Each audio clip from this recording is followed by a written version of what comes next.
take you on a 15-mile trip. But before I start, if one of the superintendents from the Mackey Fair mine,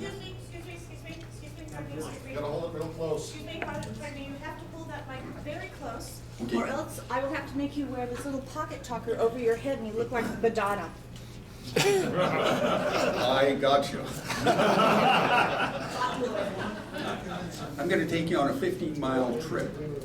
But before I get started, if a superintendent from one of Mackey Fair's mines called on the telephone to Lower Mill just down from Hunter Lake and ordered a 12 by 12, 20 feet long to be delivered to the mine, before I finish talking, that timber would be delivered to Huffakers Station and would be loaded on the B&T. At the end of the day, 8 hours later, it would be going down the mine shaft. Let me see if I can get this. That's what vertical integration will do for you. Yep. Have timber will correct that. There were two key people.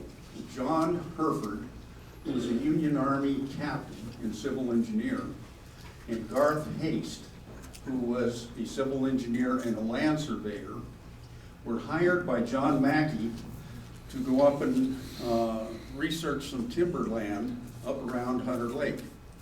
They went up there, they rode horseback up there. Now there was a road, the Hunter Lake Road, in existence when Nevada was a territory. And this was going up to a timber reserve.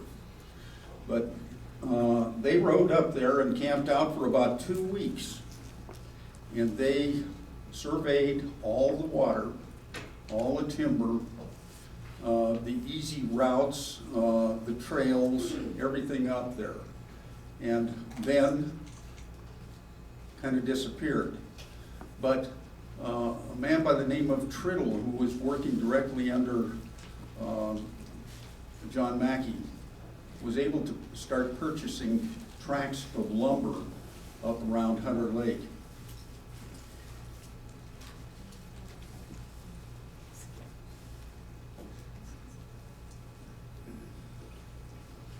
Now, this is a rough map of this area.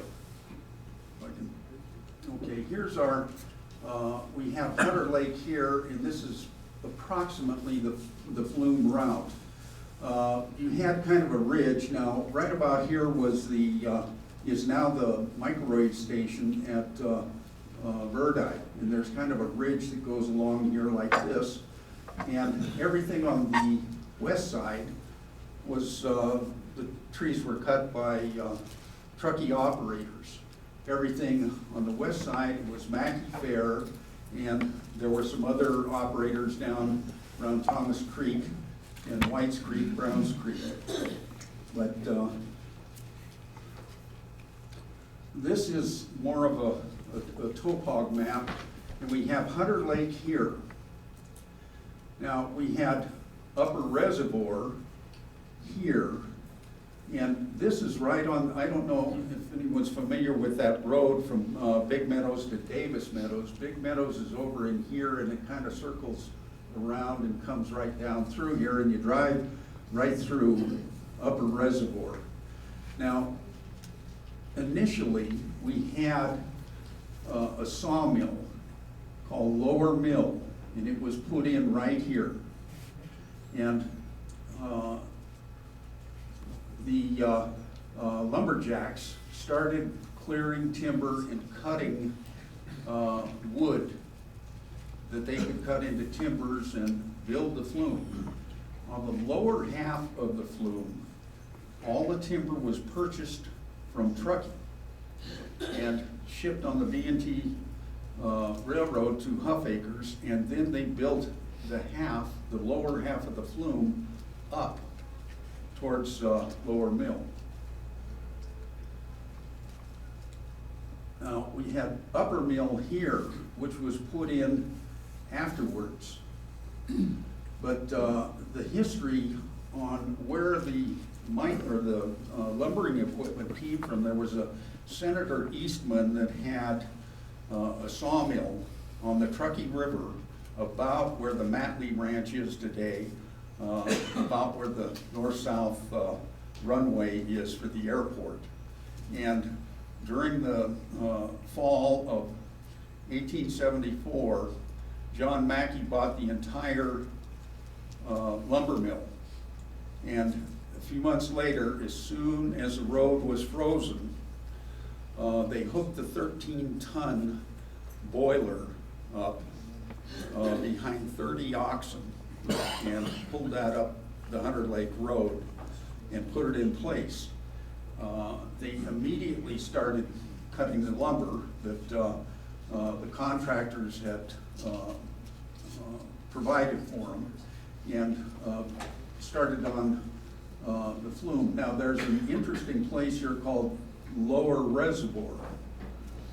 The water needs for this Flume were very significant. They estimated that they needed 320 miners' inches, and that's about comparable to what the ore ditch has, the steamboat ditch has, many of the irrigation ditches down lower.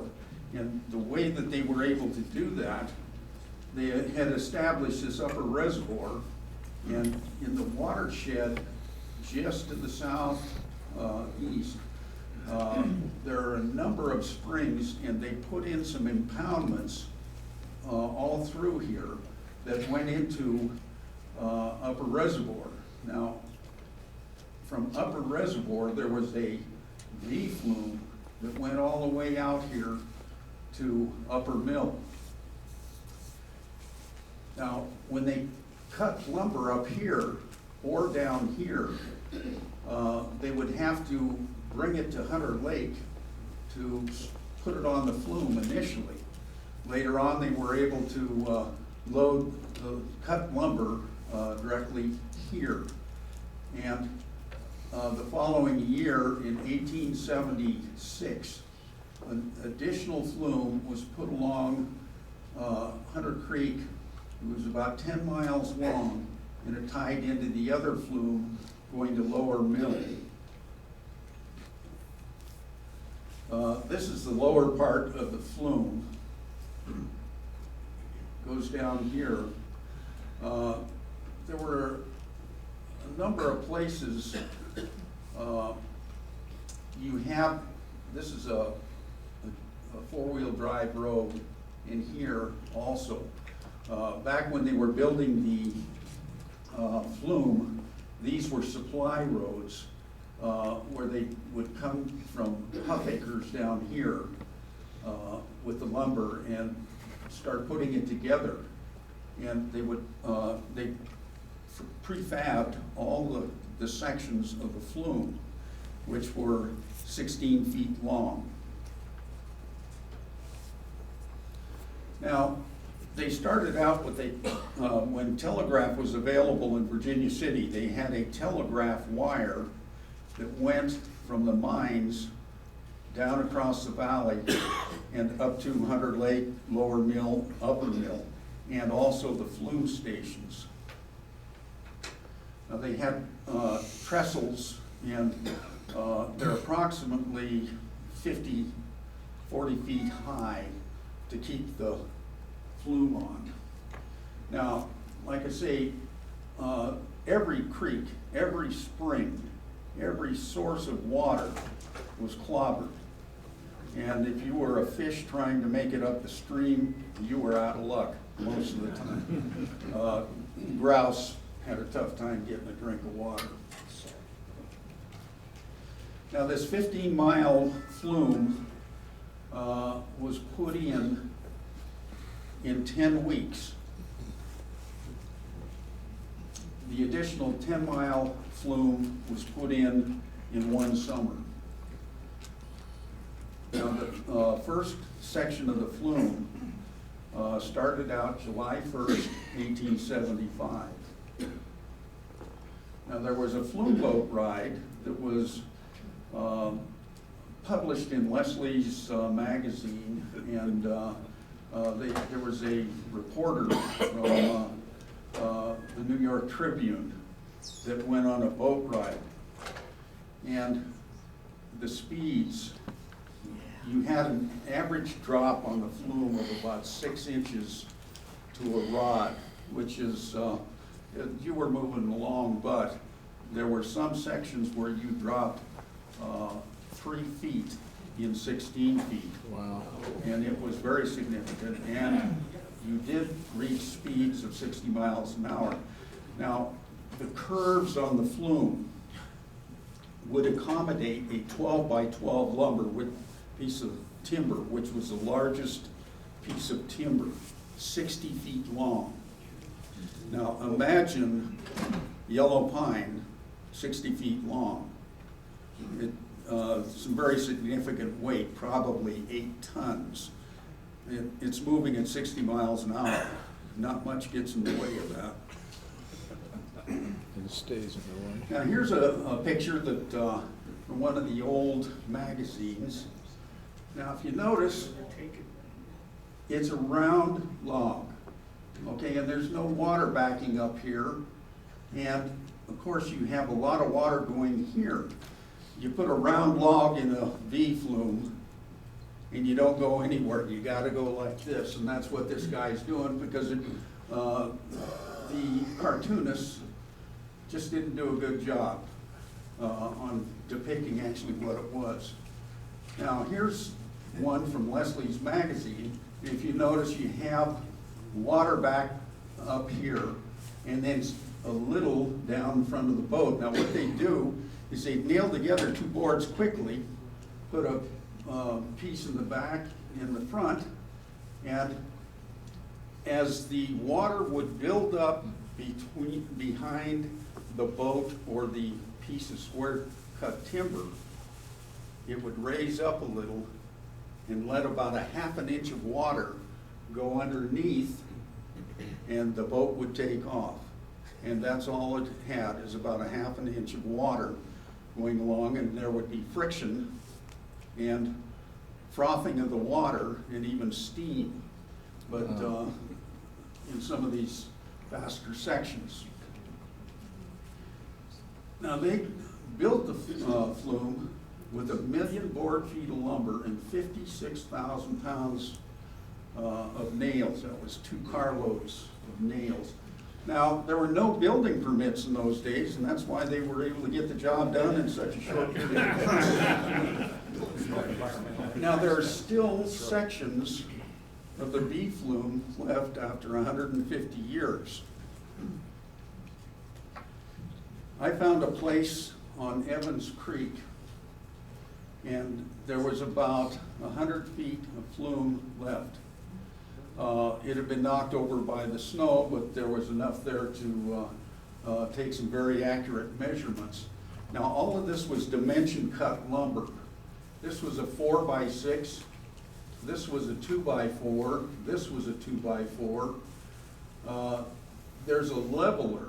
You had several ways to get the flume level. You had the trestle like this, and this is a 2x4. We had some straight pieces that went up to 8 feet, topped by a 4x6.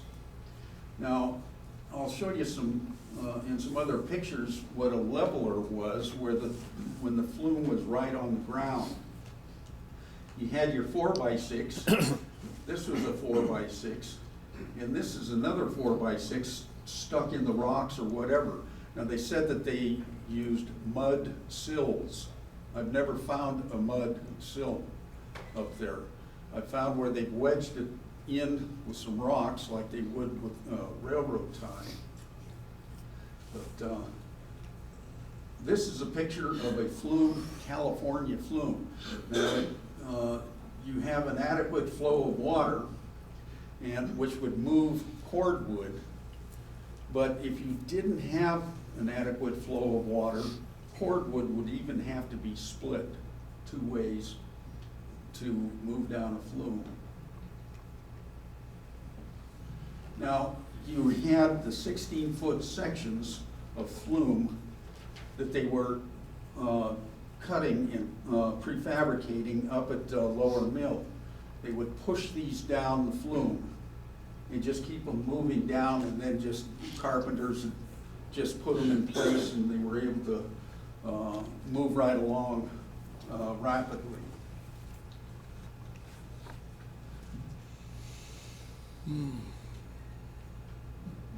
Now, when ice was had to form on that road to get a lot of heavy equipment in there, but after that, like there were 250 oxen up around Upper Mill and the same number around Lower Mill.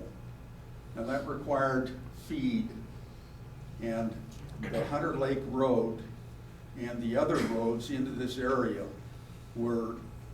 had wagon traffic 24 hours a day, year round.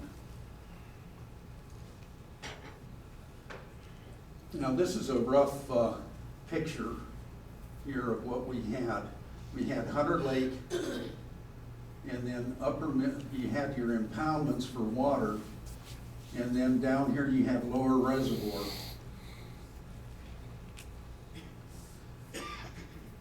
Now, a 12 by 12 timber could be sent from Lower Mill to Huffaker in a half an hour. By oxen, it'd take a full day to get that down there.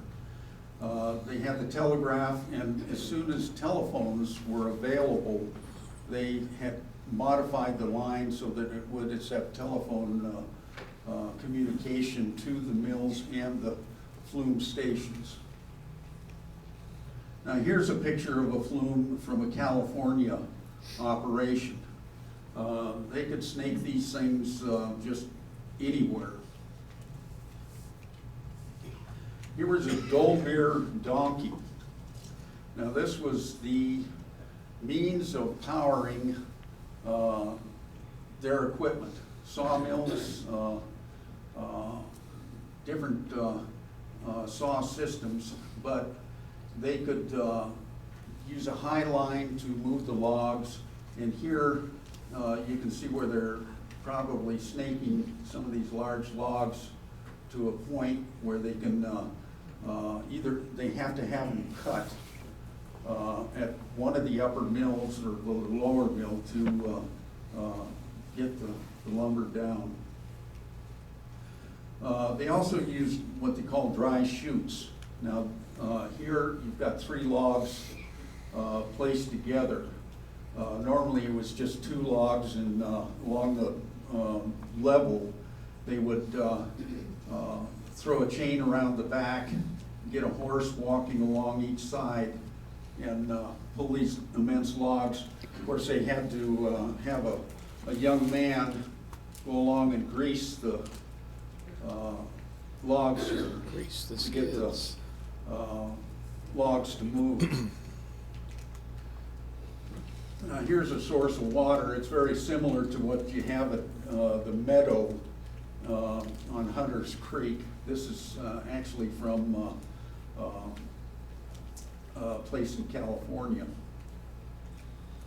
This is a picture of Hunter Lake. Now, you would be very disappointed with this lake. It's very small.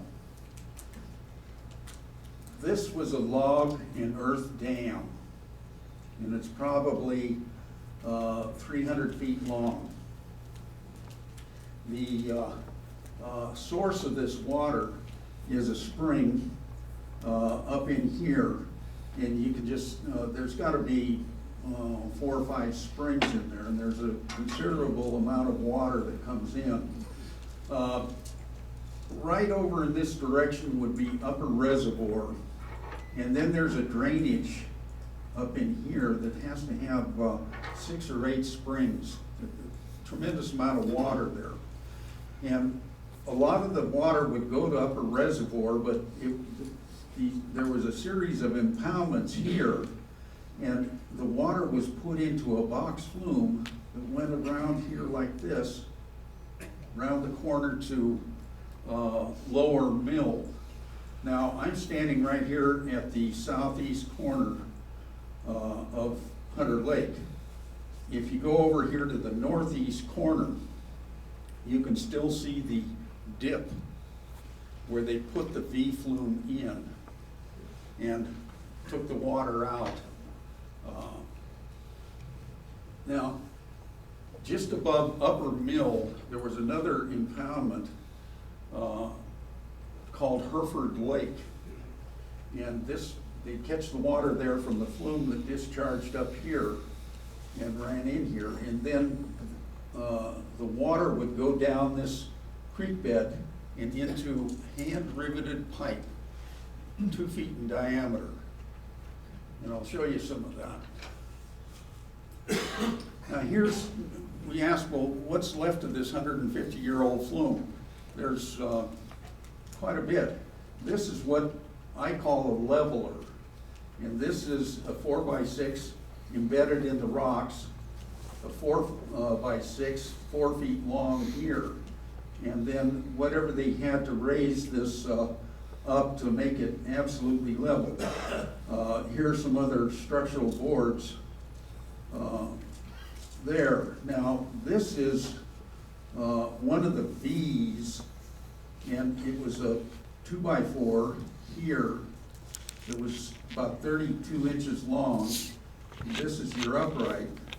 You can see it here a little better. There would be an upright across here like this.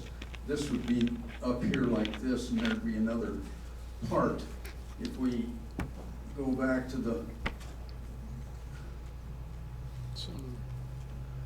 flume here, this is what I'm talking about.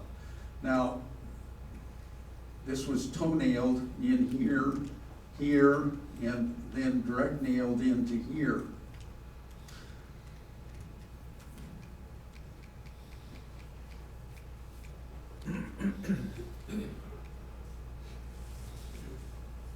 Here's another leveler here in the rocks. Now this is a very, very steep slope.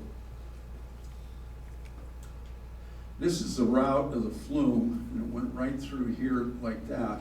And these are levelers, and what's left from the flume. These are sideboards of the flume. Now these are 2 inches thick, dimension cut, 16 inches. So it's a considerable piece of lumber. This is another bottom board or sideboard here.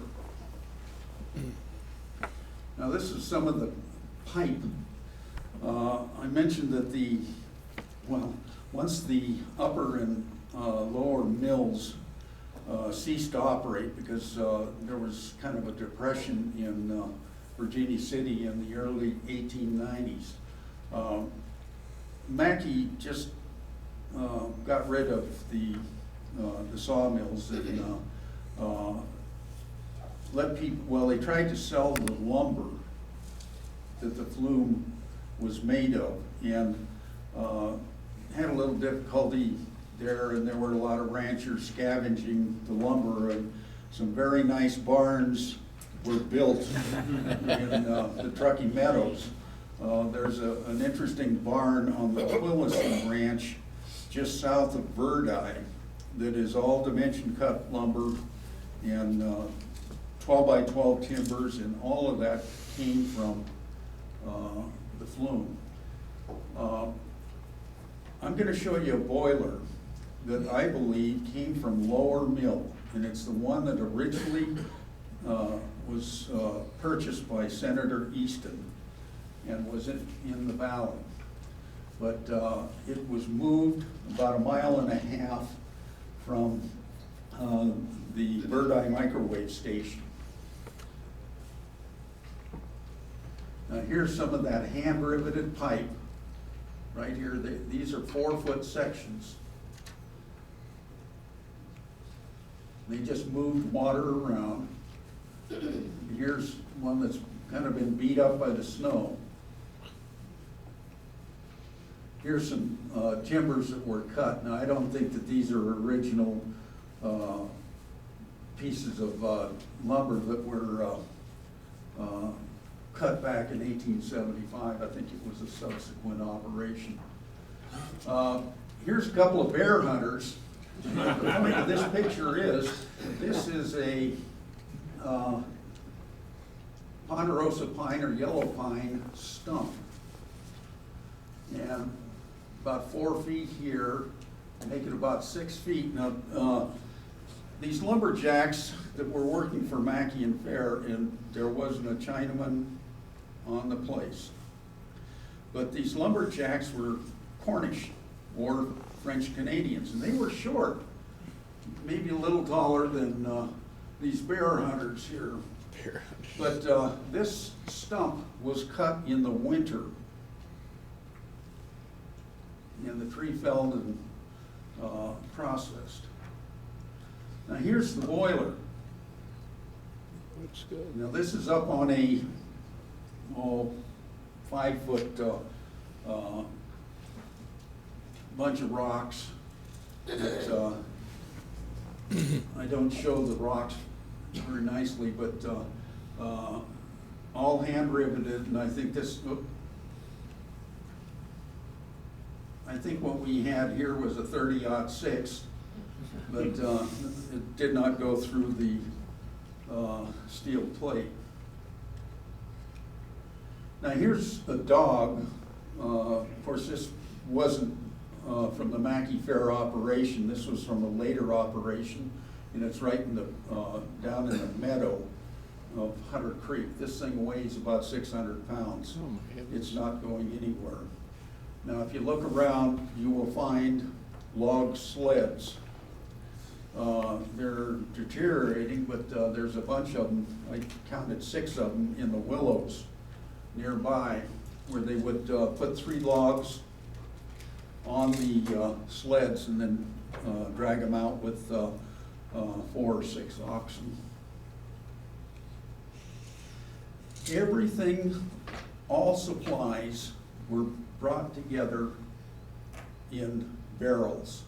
And everywhere you go, there's barrel hoops, just everywhere. This is one of the flume boards. Now this is over on Evans Creek. Now this is, we'll show you the rugged Hunter Creek Canyon.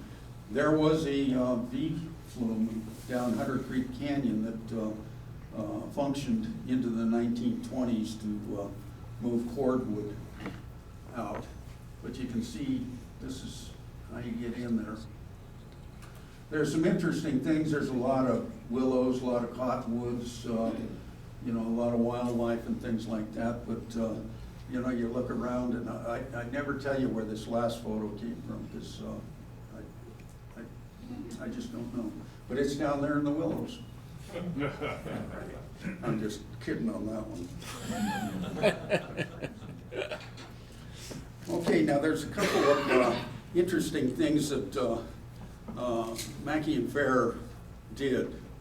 One of them, the lumberjacks were paid about $3 a day, and they would contribute $1 a month that went into a relief fund. If anyone was injured, they could draw that relief fund, and that would get them by. That predates the Nevada Industrial Commission or State Industrial Commission by quite a few years. Now, in the winter of 1876, it was just a very, very harsh winter. And up on top, there were drifts of 30 feet. And Hereford had to get crews to tunnel along the flume to open the flume up. Now, you can't let a flume dry up. You've got to keep a little water going through it all the time or it cracks. You can also throw sawdust in there to seal the cracks, but it took them 4 months to tunnel about 5 miles down the flume and get the snow out. There was another interesting case. There was an Olivia Miller who was incarcerated in the Reno jail, And she was able to break out, and she took a Chinese and one other guy, and they headed out of Reno and got up to Hunter Lake. Now, there was a saloon at Hunter Lake, there was a sutler store up there, there was quite a little town up there of 400 or 500 people. Well, they knew John Mackey's rule about the Chinese, and immediately the sheriff was notified by telegraph at that time, and he sent someone up, and they caught the three and took them back to the dungeon. But it was a, now you say, well, where, are there any photographs of any part of the Flume? No, no, because of the tax man. The tax man would like to go up there and measure roads and give them a bill. Well, they wouldn't even let the tax man on some of the roads. You know, and every once in a while they'd let a newspaper reporter up there. But otherwise it was a pretty private operation. Okay, are there any questions? What happened? Some of the letters that I've read, I thought that they shut down the Flume because they had basically logged out the area. Because Mackey and Fair spent a lot of money into the early 1890s still looking for ore in northern Virginia City, and then they finally gave up and left. But I thought that the reason they actually shut down the Flume was that there was no more timber to come down. Well, there were three phases on this Flume. They cut a lot of virgin lumber. I mean, there are stumps up there that are definitely 8 feet in diameter. I've measured them. But after all that was cut off, you had second growth. And then you went up with the woodcutters, and they started cutting firewood. Firewood was a real important thing. And once all the firewood was gone, the second growth, well, then the sheep man came in, and would just run herds and herds of sheep, and then they'd take them across the valley to Virginia City. How long did the Flume run? About 10 or 12 years. And what happened to the water? How was it used when it got at the bottom of the Flume? Well, there was a Betty Hunter who was a good friend of our family, Betty Holcomb Hunter. And she grew up at the Huffaker mansion. Her family owned it. And there was a ditch, a drainage ditch, that came off the loading docks there. They had a 3-part loading track. And sure, all that water went one place, and it went down to the steamboat canal on the east side of the valley. And that was it.